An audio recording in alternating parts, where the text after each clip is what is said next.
Hey guys, now over the years we've had quite a few hacks to blockchains or even apps or dexes on blockchains in the past. For example, Solana, most recently SUI. Now, SUI came to a resolution, as other blockchains have in the past, right? There was a consensus vote, validators came together to resolve the exploit.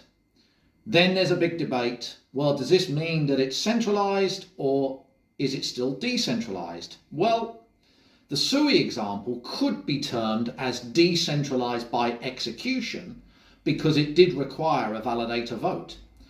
The problem is that this in turn could result in bad behavior in the future should different nodes want to collude.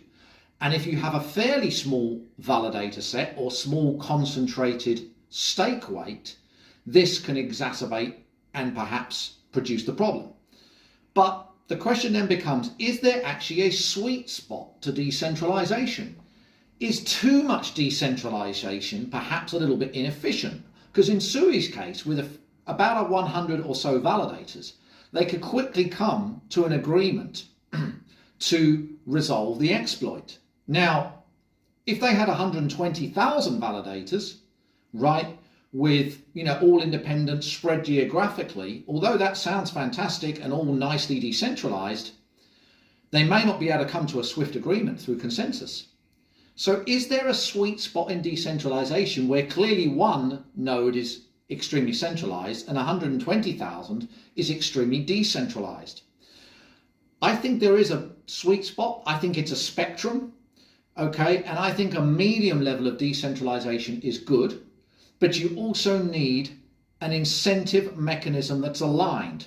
So if you have a medium level of decentralization and you don't have thousands and thousands of validators, well, so long as your incentives are aligned and you have economic aligned incentives, then this will prevent things like collusion of nodes, because it's in the best interest of the nodes and the network to not collude, right? Because they will probably shoot themselves in the foot and it causes bad reputation, possible forks, or who knows.